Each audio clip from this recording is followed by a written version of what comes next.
Doesn't college football just make you happy? It makes me happy. I love to watch, on a nice September Saturday in Tuscaloosa, I like to sit down and just watch a full slate of college football. It just makes me happy. That's why it's one of the greatest sports on the world, because it's just so awesome. Every Saturday in the fall, stuff happens, and I can't wait to talk about it. Welcome back to another episode of the Off the Bench podcast. Will is not with us today. He is in Birmingham, enjoying the sweet, succulent city of Birmingham, Alabama. It's a great place, and that's where he is right now. But we are accompanied by a number of our guests. Of course, we got the notebook, we got the iPad, and we got Lance the Glance, as well as the Holy Bible. So we got NB, IP, LG, and HB here with us today. So it's going to be a great episode. And I am very excited to break this week down, because you might think to yourself, Robert, last week was phenomenal. Week 3 was unbelievable. We had so many crazy results and all this playoff implications and all these big-time brands, butted their heads together, and there was these awesome games. And next week, we got Ohio State at Washington. We got Oregon, Penn State. We got Alabama, Georgia. We got all these huge games next week. And we had huge games last week, but this week was sort of a filler week. And you might be saying there were no really major upsets. There was no, top 10 games and all these. There's these negative thoughts that I've heard from the masses about week 4. But let me tell you, this week was crucial in figuring out what the college football playoff picture is going to look like. And I know what you're saying, it's week 4. How can that possibly be true? I'm going to break it down rather. You might say to yourself, this week was a little sloppy. The headline game, you could say, was Texas Tech, Utah, and it was a little sloppy. And the night game, Florida and Miami, that game, low scoring and sloppy. But you know what I loved to see today?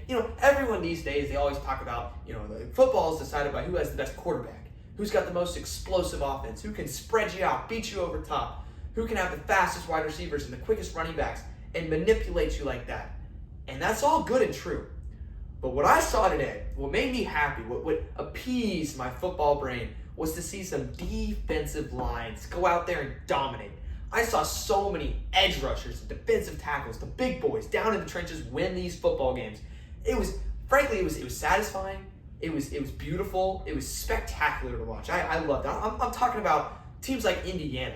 I mean, that front seven just squeezed Luke Altmaier to death. I'm talking about Oklahoma. I'm talking about the Sooners setting a program record for sacks in a game. Are you kidding me? Now, I'm talking about Miami just dominating Florida. You watched that game. They had no chance. Mesidor and Reuben Bain were flying off the edges. They could not stand a chance. I'm talking about the Michigan Wolverines traveling on the road in Cornhusker territory and just making Dylan Raiola as uncomfortable as me watching Patrick Mahomes. It was beautiful. I love the defensive line play. Even Texas Tech, as sloppy as they played, their defensive line held their own and won them that football game. The big boys, ladies and gentlemen, that is what this weekend was all about. And sometimes we forget about them, and we have to give them our flowers. This is the Saturday that we're going to do that. So welcome in to Instant Reactions.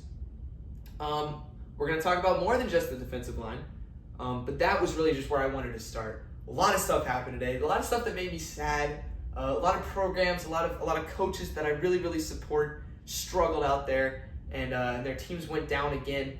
Who would have possibly imagined that Florida and Clemson would be 1-3? That is beyond crazy. Now, I admittedly, I had Florida and Clemson close to, if not in my top 10 to start the season. So I was wrong about that, I will admit. But I will give myself some credit. I did not think DJ Lagway was nearly as good as people were talking him up to be, and I didn't think Clemson had national title potential. But 1-3?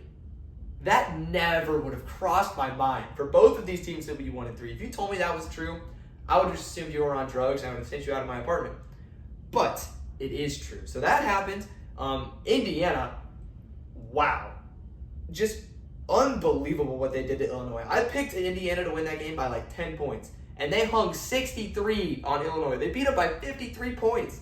That is crazy. Oklahoma got another huge win. John Mateer continues to look like a Heisman favorite. Who would have ever guessed that would be the case? I will take credit for that one. I didn't call that.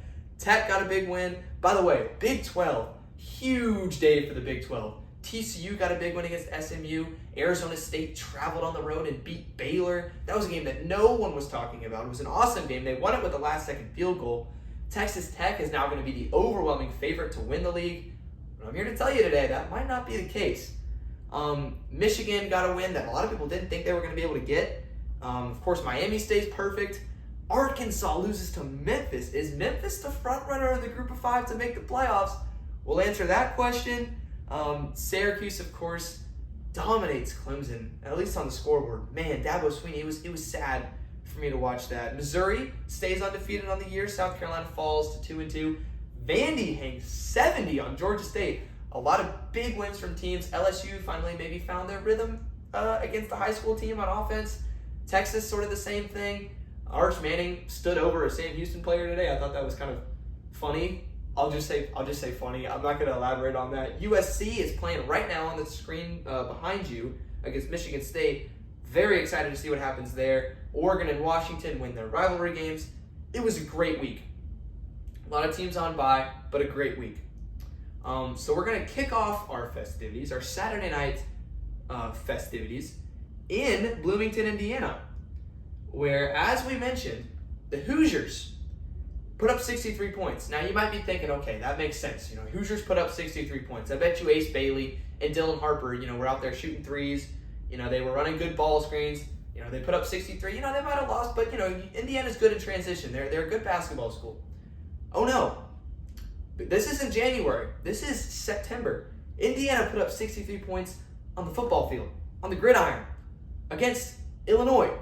And let me remind you, let me remind everyone, because we may have forgotten, and I just want to make sure that we remind people of this. Illinois was a top 10 team going into this week.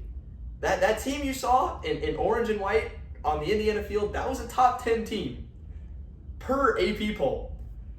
That just continues to explain why the AP poll is just hot garbage. It is hot garbage.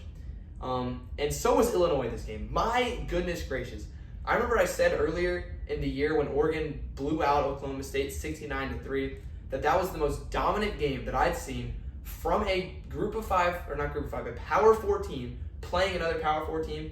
This is a very, very close second. Indiana dominated this game. Every aspect of this football game, Indiana controlled from start to finish. It was crazy to watch this go down. And again, I was not high on Illinois all year. I had them unranked going into this week because I didn't think they've proven anything, and I didn't think they proved anything last year that made me think that they were going to be an elite football team. But this, I would have never expected this. Not in a million years. Let me remind you, Indiana only beat Old Dominion by 13 points. And then they beat Illinois by 53. This is crazy. We'll start with Indiana, as we always do. Offensively, they were perfect. I mean, they were almost perfect. Running the football, they ran it for 312 yards and 3 touchdowns. They had Colby Martin had 12 carries, 107 yards, and 2 touchdowns. Kalen Black went off. Ramon Hemby went off. They had runs of 31 yards, 40 yards, 12 yards, 14 yards, 10 yards. They ran it for over 300 yards. It was crazy what they were able to do. Almost every single drive, they seemed they would broke off a 20 or more yard run. Fernando Mendoza, let me just read you his stat line, because you won't believe this. 21 for 23. That's nearly perfect completion percentage. 267 yards and 5 touchdowns and 0 interceptions. Crazy performance from Indiana, this whole entire offense. My ESPN app is wigging out on me again. Receiving wise, Elijah Martin went off. He torched this Illinois team. Omar Cooper went off. Both of those receivers. And I said going into this game, Illinois is going to run a lot of man coverage. Can Elijah Surratt and Omar Thomas make enough of an impact against that man coverage to get this offense moving? They did that and so much more. Illinois man coverage stood no chance whatsoever guarding these receivers and stopping this run. ESPN app is really wigging out on me. I was so impressed with this defense also, this Illinois defense. Or not the Illinois defense, I was not impressed with them at all. The Indiana defense. Illinois had 2 yards rushing the whole game. They ran the ball for 2 yards. The fact that Indiana was able to hold this experienced offensive line and this Illinois rushing attack to just 2 yards is beyond me. Their defensive line was so good. And it was not just that, but it was the pass rush. They had 7 sacks in this game. Luke Altmaier could not breathe in the pocket. He had no chance. And a lot of people might go out there and blame Luke Altmaier. They might say, oh, he's not as good as I thought he was. They might bump him down in their quarterback power ratings, which I think is the stupidest thing ever. But this game was not entirely on Luke Altmaier. He didn't throw an interception. He was 14 for 22. He wasn't terrible completion percentage-wise. He just was sacked 7 times. They couldn't run the ball on this Indiana defensive line, obviously, and they couldn't get any pass protection. They were clueless, absolutely clueless on offense. And usually when Illinois is clueless on offense, they turn to Hank Beatty, their electric, talented, experienced wide receiver. Hank Beatty had 2 catches for 13 yards. That was it. It was the most shocking, unbelievably good performance, touchdown USC, from Indiana that I could have ever expected. I did not think this was going to happen at all. And this is an Indiana team that is a lot different than the team last year. They reloaded. So all the shout-outs. This is the Curt Cignetti statement win of 2025. Indiana is for real. I can't stress that enough. And if you don't believe me, just look at this game. Just watch the highlights. Watch a 5-minute highlight video if you want to. Look at the box score. Just look at it. This is crazy, crazy town, the way that they were able to win this game. If you want to look at Indiana's schedule to see what they have coming up, last year they had a weaker schedule. Their really only tough game, well, they played Michigan and they played Ohio State. This year, they have to go next week at Iowa. That's going to be a 2:30 game at Iowa, who just beat Rutgers on the road on Friday night. That's a big win for Iowa. That game's going to be really interesting. And then they get a bye, and then they go at Oregon. And then they get Michigan State at home. They play UCLA, and they play at Maryland, and they play at Penn State. So they have to play at Penn State, at Oregon, at Iowa. This is not going to be an easy schedule for Indiana. If they want to make the playoffs, they have to keep the games against Penn State and Oregon competitive, which I believe they can do because I watched the game against Illinois. It was crazy. But they also really can't afford to lose any of these other games. But I have full faith in that. I would not be surprised at all if Indiana is the team in the Big Ten that sneaks into the playoffs. Last year it was them. I mean, obviously the big 3, Ohio State, Penn State, and Oregon made the playoffs. And Michigan might be there. That 4th Big Ten spot is completely up for grabs. It could be Michigan. It could be Indiana. It could be USC if they win. They just scored a touchdown against Michigan State. They're up 17-7. I'm really excited to see how this playoff race shapes out. But I think it's safe to say, Illinois, I can't imagine a world where they win out. And even if they lose one more game, you cannot convince me a team that got that embarrassed that badly has any chance of making the playoffs. I think this is the end of the road for Illinois. They play USC next week. We'll see what happens there.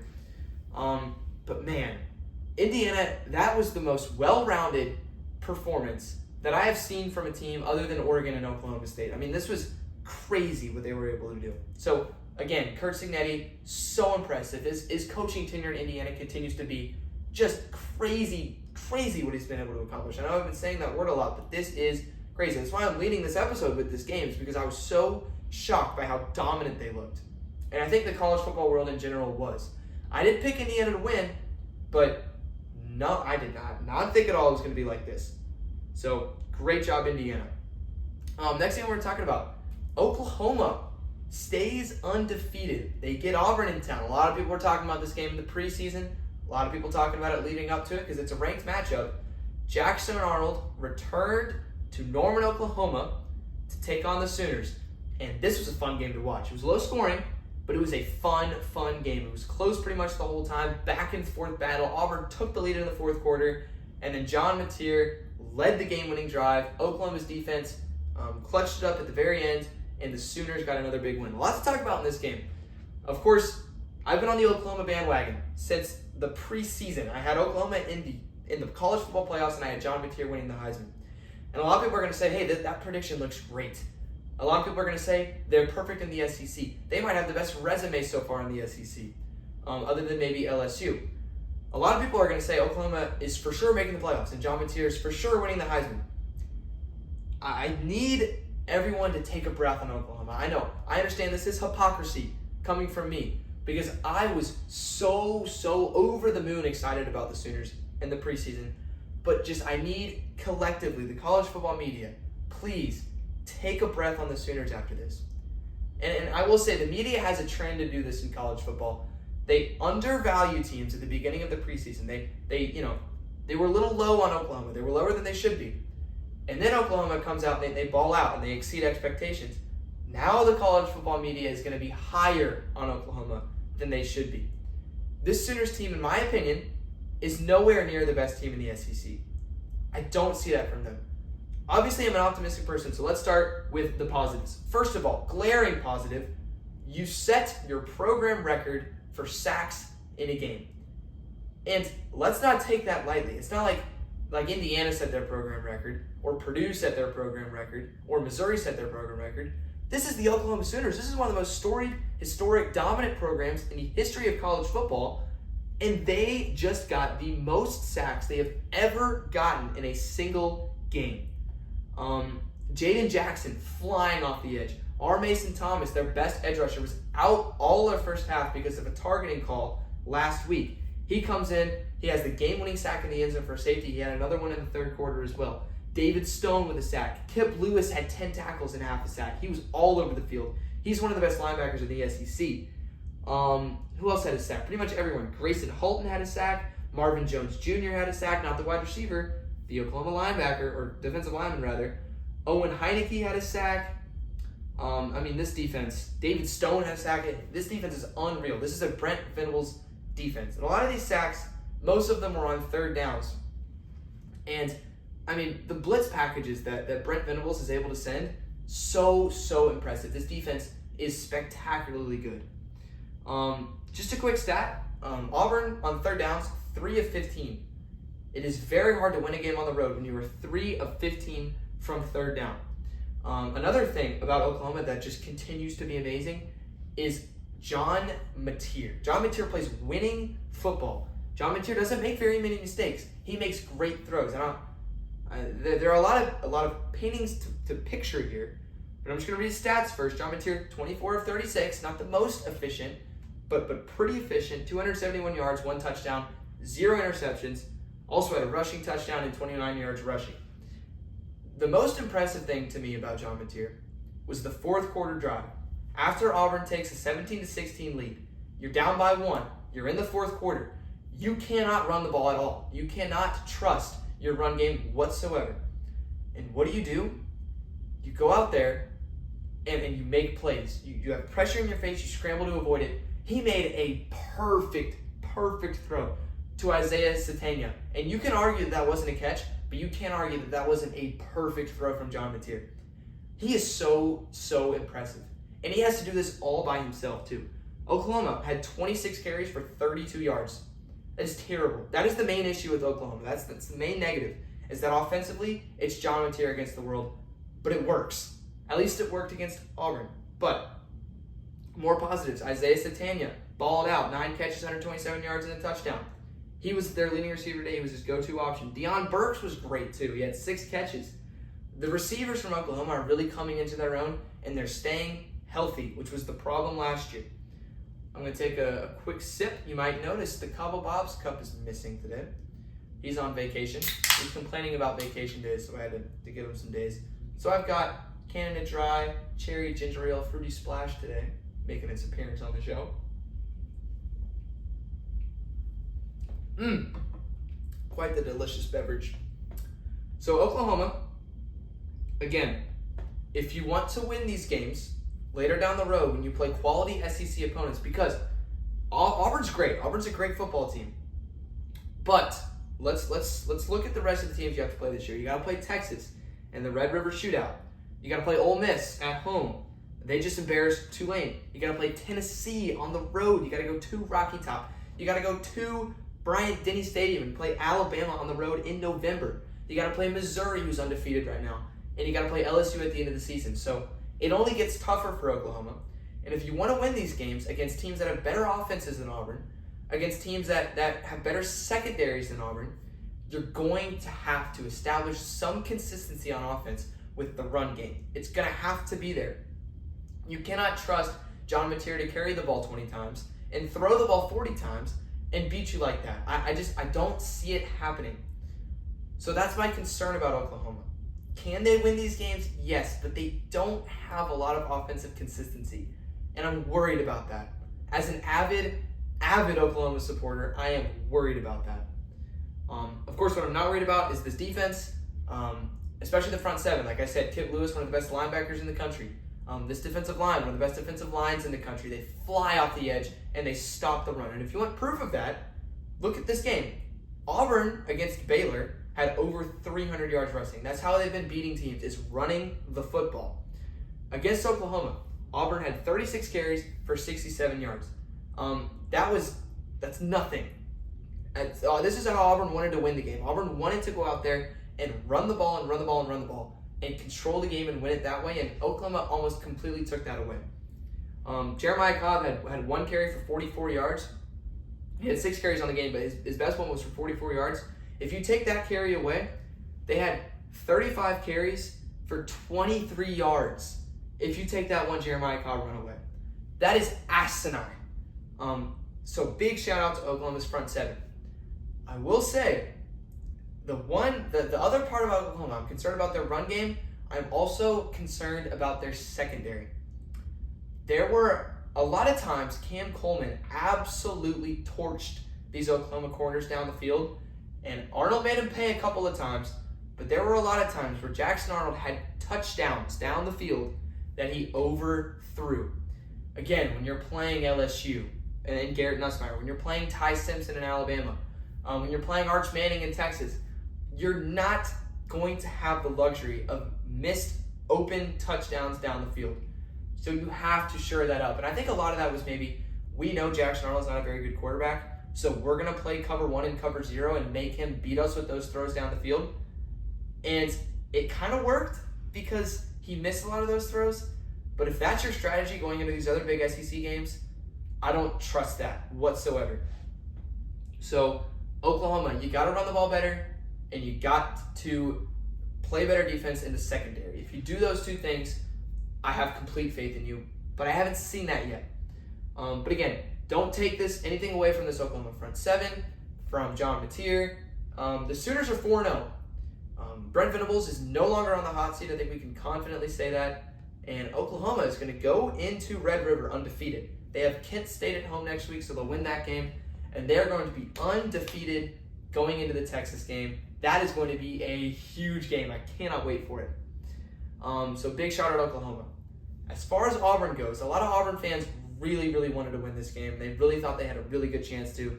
And they did. They gave themselves a chance on the road against a top 11 team to win this game. This would have been the biggest win under Hugh Freeze's reign at Auburn. And there are some bright spots. Your defensive line is still great. Like I talked about, Oklahoma struggled to run the ball. That's not just on them. Auburn had a great performance in the front seven. I will say, you didn't really get a lot of edge pressure, to be completely honest. I mean, I don't know. I'll talk about the positives first. Of course, front seven was great at stopping the run. Your receivers made a lot of big plays. Cam Coleman, down the field, really, really impressed with him. Eric Singleton was dynamic.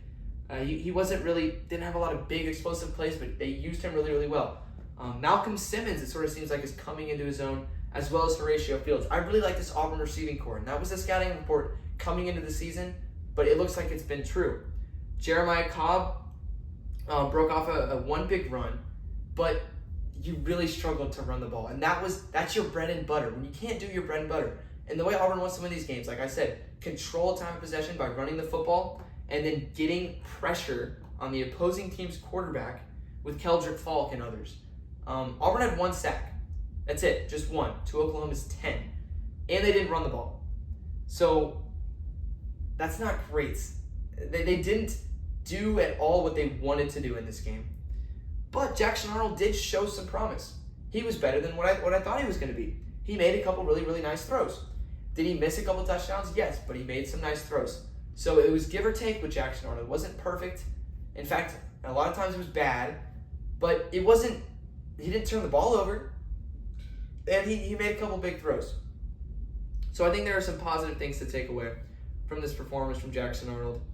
Again, not great on third down whatsoever, and when you can't run the ball and you're not great on third down, it's going to create some problems for this offense. The defense was much better than I thought it was going to be. I was worried about this secondary going into the game. I was worried about the secondary going into the season.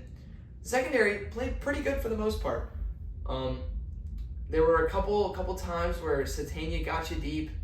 But other than that, the secondary was really not bad. It was better than what I thought it was going to be. So this game's not on the defense. If I'm an Auburn fan, I'm mad at my ability to run the ball. I'm mad at my ability to rush the quarterback. And I'm mad at the refs. I don't want to blame the refs for this game. But there were some calls that really went the Sooners' way that made me scratch my head and say, wow, if a couple of these had gone towards the Tigers, this game might have been different. So don't hang your head, Auburn, because this was almost an impossible one to win on the road with the refs treating you like they did.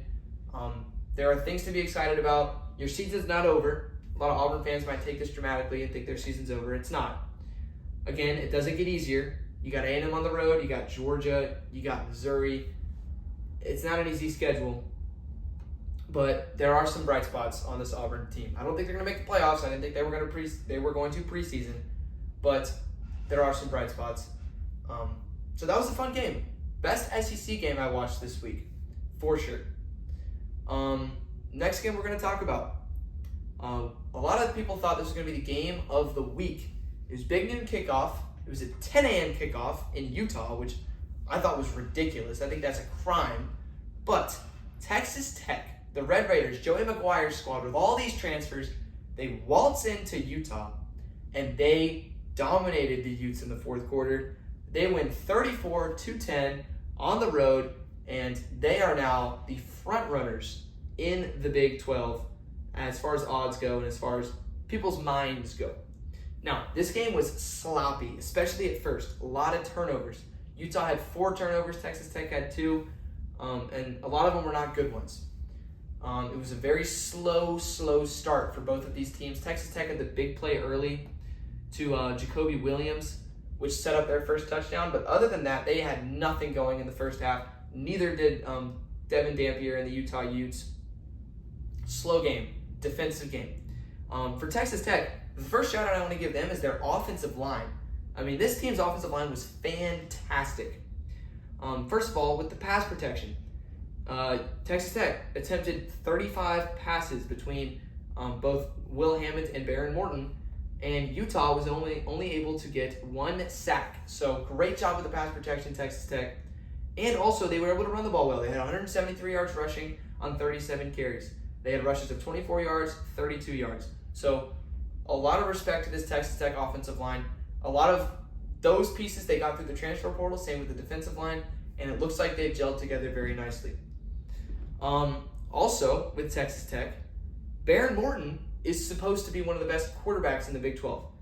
Baron Morton went out there and struggled. He was 12 for 19, didn't really have very many passing yards if you take out the one big play that Jacoby Williams made, where all Baron Morton did is check it down to him on a drag route, and Morton took it like 73 yards.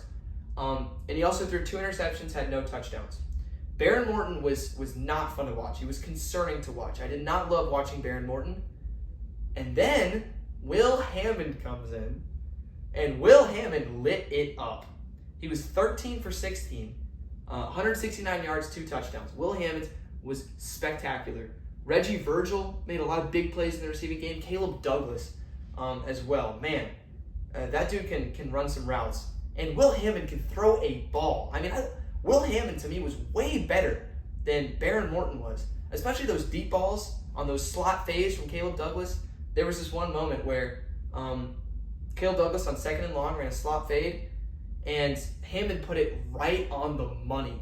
Perfect throw, about 30 yards downfield, and Douglas dropped it. And so what did Joey McGuire and Texas Tech do? They said, you know what we're going to do? We're going to run the same play again. And it was open again, and Douglas was under it again, and it was a perfect throw again. And that time Douglas came down with it. So I really liked watching Will Hammond. He picked apart the zones. He made good throws against man covers. He was phenomenal. And he also had 61 yards rushing. So big respect to Will Hammond. Also, the defense from Texas Tech, obviously incredible. A lot of people went into this game saying, hey, this Texas Tech defensive line, man, watch out. They can play ball. And they went out there and played ball. They shut down Utah's rushing for the most part. Utah did not have a run for more than 8 yards in this game. Unreal stuff. This Texas defensive line was just as good to me as people said they were. Now, I will say, Texas Tech has not gotten to the quarterback very often this season. That's sort of been a trend for them. They've been able to stop the run, but they haven't really been able to get to the quarterback, and that sort of remained true in this game. But their corners and their safeties and their secondary was good enough to handle that and more without having to get pressure. Devin Dampier attempted 38 passes, only had 162 yards passing. His longest pass was for 44 yards, which was, again, a little drag route to a tight end who broke like 3 tackles and ran 44 yards. If you take that away, the longest pass play from Texas Tech, 12 yards. So mad props to this Texas Tech secondary for shutting Utah down. Utah did have one big pass play that got negated due to penalty, but other than that, and other than the tight end catch, this Texas Tech secondary was almost perfect. So talking about the future for the Big 12, what does this game mean? We have to look at Utah first. So Devin Dampier, of course, didn't have his best game. Turned it over a couple times. Utah turned it over 4 times. They had a couple fumbles, and Dampier threw 2 interceptions. They couldn't really run the ball. They couldn't really stop Texas Tech's run. They just had no juice. They had a great home crowd. They just had no juice with the run game. On defense, no one really made any huge plays, especially with the interception in the end zone. But I'm concerned about Utah because if you look at what they've done this year, they struggled at Wyoming, they beat a high school team, and they beat UCLA. And everyone on the earth is beating UCLA right now. So I don't know if I believe in Utah, to be completely honest. And is this reminiscent of last year? Last year, everyone thought the world of Utah. They thought Utah and Oklahoma State were going to be the 2 contenders in the Big 12. Then they went and they played each other. That game was sloppy. It didn't look good. It didn't look like either of these 2 teams were going to go out and win the conference. And Utah ended up falling off the rest of the year. I don't even know if they made a bowl game. Are we going to see that again with the Utes? I hope not, but it is possible. So it's something to look out for. Is this a huge win for Texas Tech on the road against a top team in the Big 12? It might not be. But it also might be. I don't want to be negative. But I think there were more important games in the Big 12 than this one that happened today. But again, big win for Texas Tech. They'll be everyone's favorites to win the Big 12 from this point forward. And you got to give them props on the defensive side of the ball for Will Hammond for stepping up in their offensive line, which looks like the best in the Big 12. I don't want to take that away from them. So huge win for Texas Tech. Moving on to another game out in the Big 10. 2:30 game on CBS. A lot of hype around this one. Michigan came in to Lincoln, Nebraska to take on the Cornhuskers. And this game was another one that was filled with great moments. This was an awesome game. This was one of the best games I've watched in the Big 10 so far this year. And Michigan comes out on top. They get their biggest win of the year. They get their first road win of the year. Bryce Underwood's first big win of the year. So, big day for Michigan. I'm going to take a quick sip from Canada Dry once again.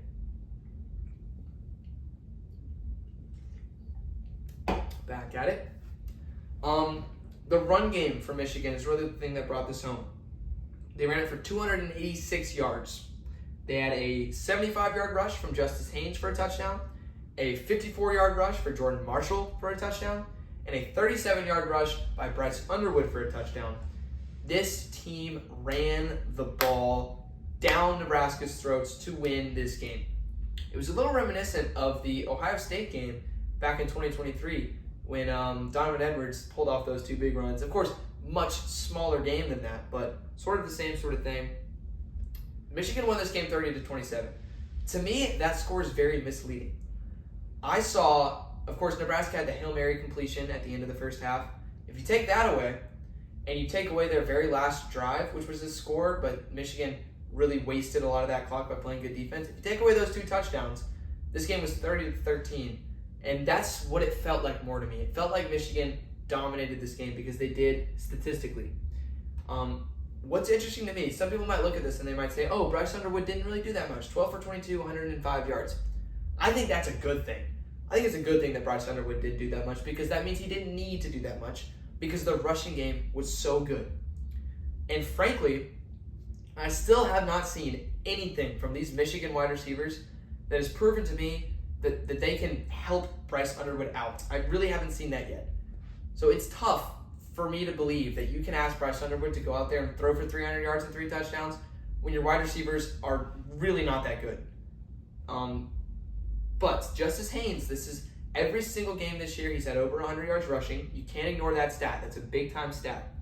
Jordan Marshall looks great, the freshman. This team ran the ball well. I mean, there's really nothing that much else to say about that. That and their defense. Their defense balled out, especially their front seven. 7 sacks in this game. Everybody got a sack. Ernest Hausman had a great game, and he got a sack. Jimmy Rolder got a sack. Jayshon Barham got a sack. Rayshon Penny and Derek Moore flying around the field. They both had a sack and a half. And Cameron Brandt and Enau Ita even got in the game for a sack. So big-time performance from this Michigan defensive line and the linebackers. They held Nebraska to the 43 yards rushing on 31 carries. Great job by the Michigan front seven. All props to y'all. Y'all played great. And that's the scouting report. This team is good on defense. That's no surprise. But they struggled in the secondary. Very similar to what we talked about. Who did we talk about this with? With Oklahoma. That's who we talked about this with. Oklahoma had a dominant front seven performance, but their secondary looked questionable. Michigan, I have the same sort of scouting report. Raiola threw for 308 yards. Raiola looked good in this game. That's not what you want from a Michigan fan. Now, they did make him uncomfortable. I think Raiola's pocket presence, he's got a lot to work on there. But he did find a lot of open receivers down the field. A lot of it was against zone coverage. I don't know. Michigan, I don't know if I trust your secondary quite yet. John Mateer did a really good job breaking you down, and so did Dylan Raiola. When you have to play some of these other Big Ten teams, like if you play Ohio State, they have really, really good receivers. They might torch you down the field. That's the one thing I'm afraid about. You got to play USC this year. You got to play Washington. Washington's got great receivers. So I'm worried about the Michigan secondary, and I'm worried about if they can't run the ball, what they're going to do on offense. But big win for Michigan because they ran the ball and they dominated on both sides of the line of scrimmage. So big shout out to them. As far as Nebraska is concerned, a little bit of an underwhelming performance in my mind. Their receivers played great. Ja'Cory Barney was spectacular in this game. Dylan Raiola made a couple big throws, but you had no consistency running the ball, and your defense got smoked by the Michigan run game. So a lot to work on still for Matt Rule. A lot of people were saying year 3 is going to be the turning point for Nebraska under Matt Rule. I haven't seen that yet. I don't know if we will see that yet this season. Can they still make some noise? Absolutely. They have a pretty manageable schedule the rest of the way. They do play Penn State, they do play Iowa, and they do play USC. But they still have a chance to make some noise. I'm not going to write them off just yet.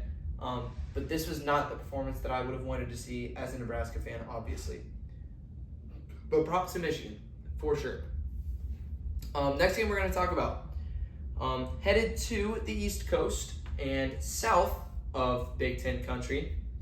College game day was in Miami because the Gators were in town. The 1 and 2 Gators were coming to town, and people were freaking out because this is a big rivalry game. And I expected a very low-scoring game with great defensive play. I expected Ruben Bain and Akeem Mesidor to fly off the edges and disrupt DJ Lagway. I expected this Florida defense to go out there and play great football again. I expected Billy Napier to run the ball because he did not even think about running the ball last week. And I expected this to be a really close game. And frankly, once again, you could tell this same story. This was basically the same game for Florida as the LSU game. It made me sad watching this game, but I'm not going to talk about that. I'm going to talk about Miami first. Miami, really, really proud of the defense. Of course, they played great. Defensive line really did a great job stopping the run for the most part and getting pressure for the most part. Miami's defensive coordinator from Minnesota, I'm blanking on his name right now. That dude is a genius. His third down blitzes are crazy. The amount of intensity that this Miami defense plays it's intimidating. It puts pressure on you. It's mentally weird. Miami's defense is scary. I would not want to play football against Miami's defense. They fly around the field. They shut down South Florida. They shut down Notre Dame for most of that game. Notre Dame's offense, is looking pretty good. So Miami's defense looks phenomenal. Offensively, I still have some concerns with Miami. They were able to run the ball really, really well. That was what I was most impressed with this Miami offense. And LSU was not able to run the ball last week on this Florida defense. Miami was. They were consistent with it. Mark Fletcher, it looks like he's going to go down after 2 or 3 yards, and then he gets 6 more. He is strong. He's physical. He keeps his legs moving. He's not an explosive runner. He's not going to break off 60-yard gains every week. But he had 24 carries, 116 yards. He's consistent. He's strong. He's physical. He's a contact seeker. He's a great running back. Shamar Brown was great too. He had 80 yards rushing, had 2 touchdowns. These 2 running backs for Miami are great. This offensive line looked great. Carson Beck, I still have questions about. Now, this is another case where the media really underrates a player, and then they realize, oh no, they're actually pretty good, and then they make up for it by completely overrating them. Where I don't understand why that's the case with the media. But Carson Beck, obviously, everyone was hating on Carson Beck going into this year. It was a weird year last year with Georgia. It was a little bizarre how it ended with the Bulldogs. Now he ended up at Miami. So everyone was kind of down on Carson Beck. They were focusing on his turnovers last year. He comes in to start the year, plays great against Notre Dame, plays great against South Florida. And now everyone's talking about Carson Beck like he's the best quarterback in college football. That's where the overrating comes in. I think Carson Beck is great. He's a veteran. He knows how to play winning football. But he still has a lot of the flaws that we've seen the last couple of years. He's still got that turnover problem. He threw 2 interceptions against South Florida last week. He threw a bad one to Cormani McLean this week in the 4th quarter. He was only 17 for 30. He was a lot less consistent than he has been the past couple weeks. And when you have a great receiving core, with guys like Malachi Toney, with guys like C.J. Daniels, and you only have 160 yards passing in this game, it's a little concerning. A lot of that credit goes to the Florida defense, which I'll talk about in a moment. But I'm a little concerned with Miami's offense. Defense looks spectacular. Running attack looks spectacular. But with Miami, if you go into these games where you're favored by 20 points against these ACC teams and you're losing in the 4th quarter, do I really trust Carson Beck to go out there and win the game? I've seen him do it before, but I've also seen him really struggle in these moments. So it's still yet to be seen for me. I don't fully trust Miami yet. I'm not fully bought in to Miami being the best team in college football, which a lot of people are going to fully buy into. All right, so I'm going to take a sip before I start this because I'm about to talk about Florida, and there's a lot of things that need to be said about this Gators team, and I need to prepare myself a little bit.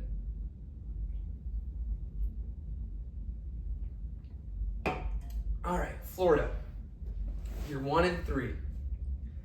Everyone is clamoring for Billy Napier's termination. Now, I really like Billy Napier. I really hoped that we wouldn't be in this position.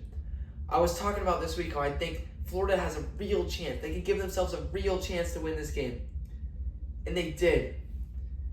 But, my oh my, is this offense bad. This offense isn't just bad.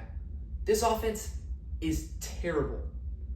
This offense is hard to watch. It's not just hard to watch, it's nearly impossible to watch. I had no fun whatsoever watching Florida on offense. And I have fun all the time watching college football. I had no fun watching this game. Should we start with passing or should we start with rushing? Because it's really both equally as bad. We'll start with passing. DJ Lagway. Talked about as best quarterback in the SEC, DJ Lagway. 5-star recruit, DJ Lagway.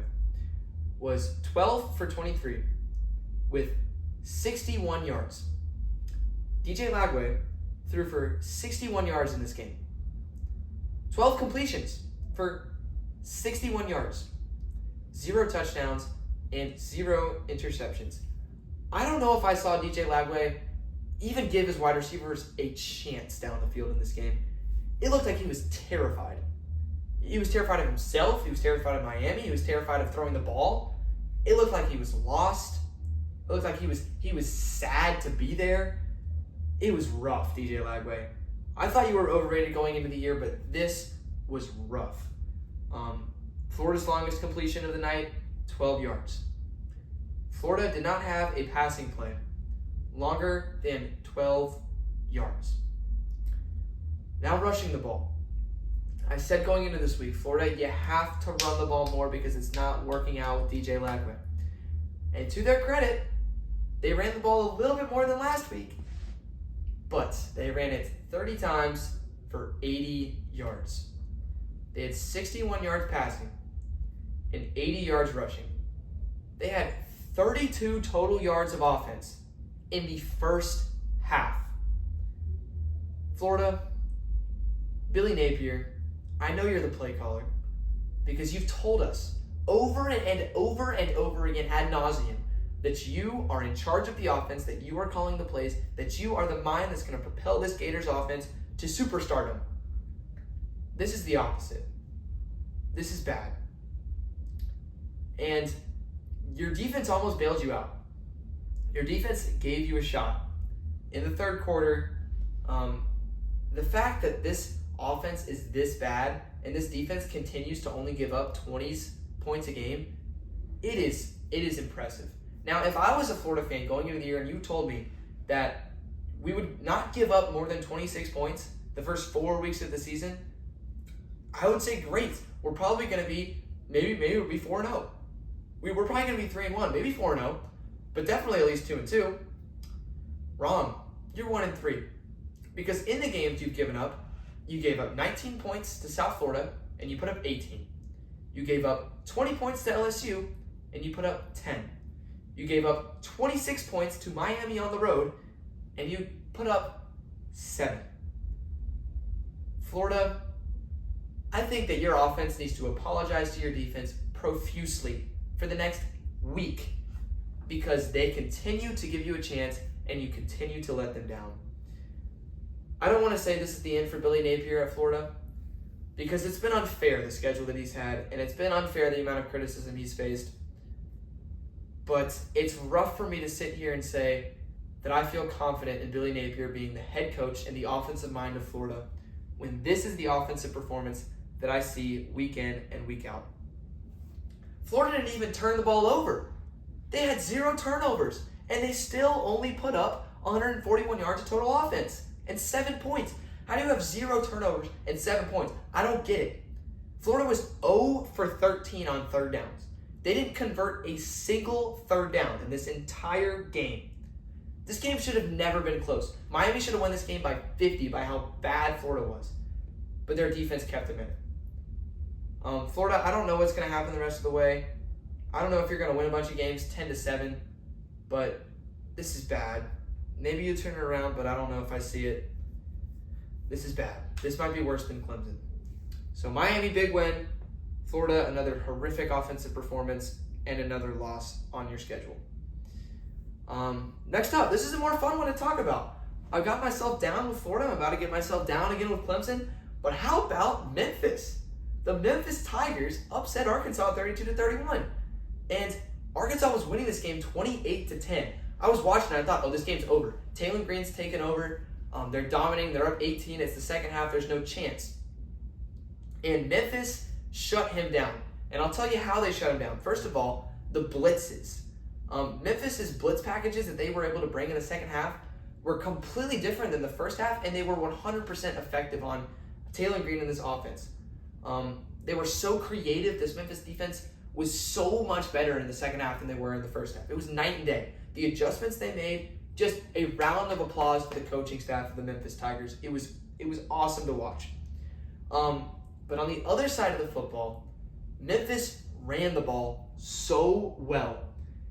And you can chalk it up to maybe a lack of a run defense for Arkansas. But Memphis had a couple guys that had over 100 yards rushing. They broke off some huge plays. You could tell, and Will texted me after this game. They said, how about that heart from Memphis? And they did. They played with their heart, and that's really what won them the game.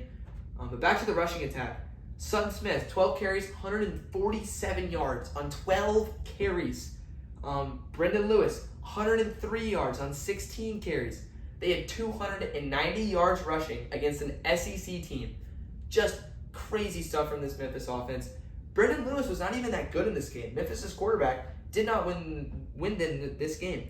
It was the rushing attack. It was the defensive adjustments they made at halftime, and it was also Cortez Braun making a big-time catch to give them a touchdown in the fourth quarter. Hats off to Memphis. They're probably the front runner right now out of the group of 5 to make the playoffs. How excited. We should be really excited about the American Conference, by the way.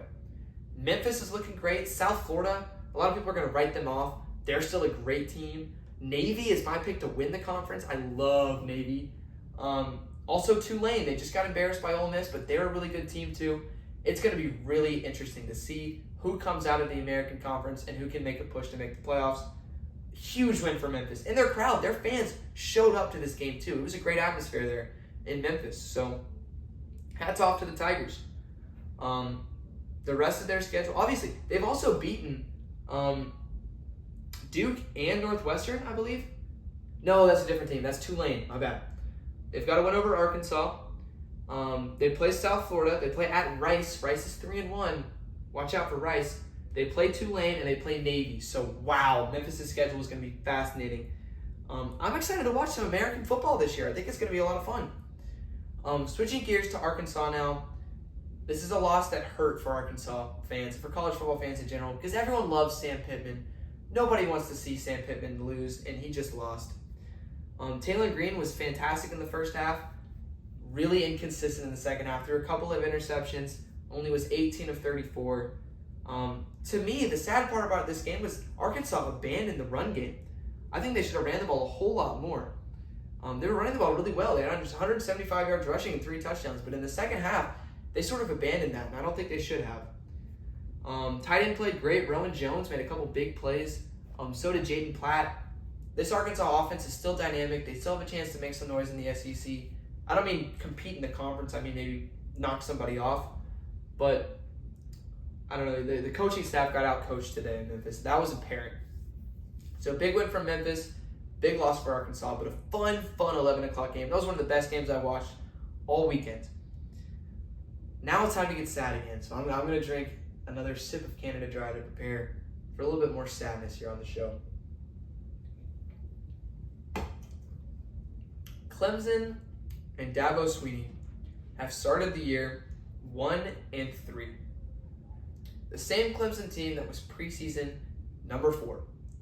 The same preseason team that Joel Klatt, amongst many others, picked to win the national championship.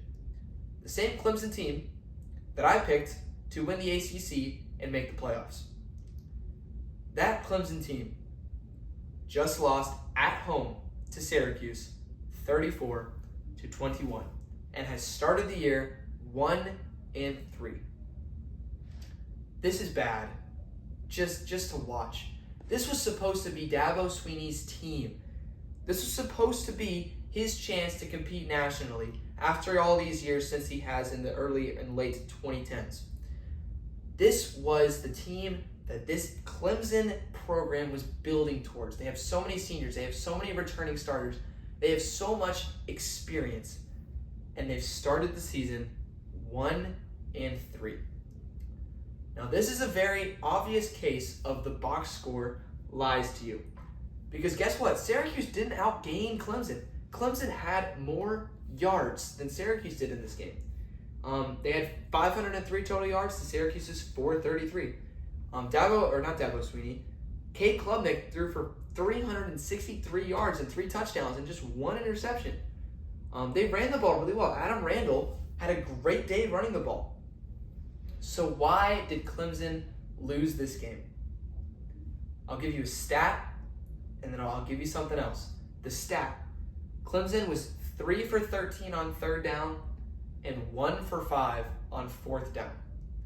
They could not convert. They could not come up with the big plays in the moments where they needed them the most. And also, they got out-coached.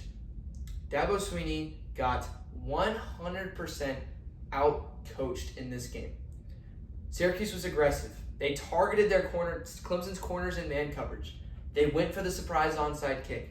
They were 2 for 2 on 4th down. Syracuse, so well coached. They had a plan of attack, they executed it, and they made big plays in big moments and completely dethroned Clemson. Dabo Swinney was emotional on the sidelines after this game. I don't blame him. He said earlier this week that he's a phenomenal coach. What he's done at Clemson, what he's done for this program, is beyond what almost anyone has done in college football over the last 15 years, other than Nick Saban, of course. But this is rough to watch because this might just explain that the way Clemson is doing this, the way they're building their program from within, they're not going out and acquiring talent from the transfer portal, might be the wrong way to go about it. Dabo Swinney might have to sit down for a long time and rethink his strategy as a coach. This is sad as a football fan to watch because Clemson's been a great program the last few years, and this is rough. Syracuse, big win for them. They're now 1-0 in the ACC. Clemson 0-2. I thought Clemson still had a chance to make the playoffs after the Georgia Tech loss. I think it's safe to say they might be eliminated. Again, this was rough to watch. Hopefully Clemson can bounce back next year, but doesn't look too good. Next game we're going to talk about, going to the SEC once again. Missouri played at South Carolina, and the Tigers remain undefeated this year, and they remain to have one of the best looking offenses in the SEC. They came into this week first in the SEC in yards per game, first in rushing yards per game, might have been first in passing yards per game too. They were dominating. And they ran the ball again so well. Ahmad Hardy had 138 yards. He's had over 100 yards in his first 4 games as a Missouri Tiger. 285 yards total rushing. Jamal Roberts had 76. Bo Perbula had 72. Missouri ran the ball so well. Bo Perbula played pretty good throwing the ball. He didn't really need to. That's what you want. Is your quarterback doesn't need to play perfect for you to win a ball game. That's exactly what we saw out of Missouri. I was really impressed with their offensive line. South Carolina only had 1 sack. Dylan Stewart continues to sort of be a non-factor in these games. So big time win for Missouri. They don't play a road game until like late October. So Missouri could very much so find themselves at the top of the standings in the SEC if they win these home games. As far as South Carolina goes, I saw a lot of improvement. I think there's a lot of things to be happy about if you're a South Carolina fan. Of course, you can't be happy about how well your defense played. Your defense did not play well in this game, especially the front 7. They got sort of dominated by Missouri up front, by the run game and whatnot. But the problem with South Carolina going into this week was the offense. And the offense took a major step forward. Obviously, they ran the ball for -9 yards, so it didn't take a step forward there. And they can't run the ball at all. At all, they can't run the ball. But they had a couple wide receivers step up and make some plays. Vandrevius Jacobs played great. Played better than I've seen a South Carolina wide receiver play in a long time. 7 catches, 128 yards, and a touchdown. That is the saving grace of this game for South Carolina. That's the one thing you look at and you say, you know what, I'm happy about that. I'm proud about that. Missouri did get 5 sacks, so the offensive line didn't play great for South Carolina. Obviously, they couldn't run the ball and they got sacked a bunch.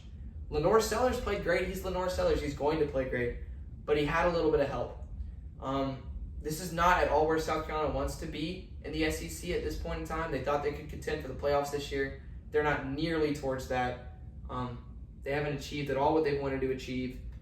They're sitting at 2-2, and they've got a lot of tough games left. South Carolina, it's going to be tough to make a bowl game this year. They might not be ranked again for the rest of the season. Beamer's going to be okay. South Carolina's going to be okay. This is just going to be a season that's a lot rougher than what they anticipated, I believe. Other significant results that I was really excited about. First of all, USC looks like they're going to take a 17-10 lead into halftime. They do have it 2nd and goal on the Michigan 7, so they could score again. Cal, by the way, is getting blown out right now. The same Cal team that beat Minnesota is losing 20-0 against San Diego State. That's going to be an interesting thing to follow. Also, LSU finally put up more than 23 points. This offense did great. It was against a high school team, but they did great. They dominated Southeastern Louisiana. So a good sign for Brian Kelly. He can now talk about that in the press conference. Oregon won the Civil War against Oregon State. Another big-time win for the Ducks against a rivalry, or a rival team, rather, in a rivalry game. Oregon has won 9 straight against Oregon State, so great job there. Florida State hung 66 on the worst team in the FBS, Kent State. They continue to look great. Texas looked the best that they have all year. They have a couple big games coming up with Florida on the road, Texas and the Red River Shootout, so it's good that they're looking good heading into those games. Ole Miss won a big one against Tulane. I was a little worried about that game, but Trinidad Chambliss is playing out of his mind. The backup quarterback transfer from Ferris State has been plugged into this Lane Kiffin offense, and he's playing great. Tennessee looks good again against UAB. Georgia Tech won. Vandy hung 70 on Georgia State. So Vandy is terrifying. I don't want to play Vandy at all. If I'm an SEC team, any SEC team, I don't care if you're Alabama, I don't care if you're Texas, Auburn, whoever you are, I do not want to play Vanderbilt right now. They look so good, especially on offense. Is Diego Pavia this amazing quarterback? No, but every single player on this Vanderbilt team would take a bullet for Diego Pavia. I love the culture that they've created over there. It's awesome. I love this Vanderbilt team. And they are scary. They got Utah State next week at home, and then they play at Alabama. If Alabama beats Georgia, that game is going to be huge. Even if Alabama loses to Georgia, Vanderbilt coming to town, there is a world where Alabama loses to Georgia and Vanderbilt beats Utah State, and Vanderbilt is the higher-ranked team going into a matchup with Alabama. That is so weird to think about. But huge win for Vanderbilt again. Notre Dame, their offense got back on course. Their offense has been on course. Their defense still looks shaky, but they get their first win of the year against Purdue. Monkey is now off their back. Maryland dominated Wisconsin, especially on the line of scrimmage. That was really interesting to see. Virginia Tech got their first win of the year. TCU won a big game in the Battle of the Iron Skillet. Might be the last battle for the Iron Skillet, which is very sad. But they beat SMU. SMU falls to 2-2. Rough start for Rhett Lashley. TCU could be another team that's considered a front runner in the Big 12, and I wouldn't argue with that. And Arizona State got a huge win against Baylor. Big time performance from Sam Levitt, from Kanye Udo, from this defense. Jordan Tyson made a big play at the end of the game. Huge win for Arizona State. If I were to pick a team today to win the Big 12, it would still be Arizona State, who I picked in the preseason. Army fell to North Texas. They're really not doing too great. South Florida bounced back. They had a huge win. 63-14 against South Carolina State. Duke beat NC State. NC State's no longer undefeated. Kansas is also looking good. Kansas can definitely contend in the Big 12. They got a big win over West Virginia. Other than that, Washington put up 59 against Washington State. They play Ohio State at home next week. Keep your eye on that game. Could get interesting. And then, of course, on Friday night, Iowa beats Rutgers. That's their biggest win of the year so far. And Oklahoma State lost at home to Tulsa.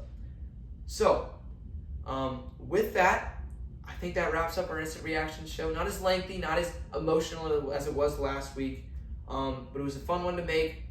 I've got to watch the rest of this USC game, which should be really fun to watch the rest of the way. Thank you so much for watching. Hope you have a great weekend, a great week ahead, a great month, the rest of your September, and just go and make people happy, make people smile, bring God's light and God's joy to as many people as you can in this world. I'm praying for y'all. I hope y'all pray for me, and I'll see you on the next one, or not, which again is totally fine. But again, thanks for watching, and see you in the next one. Peace out.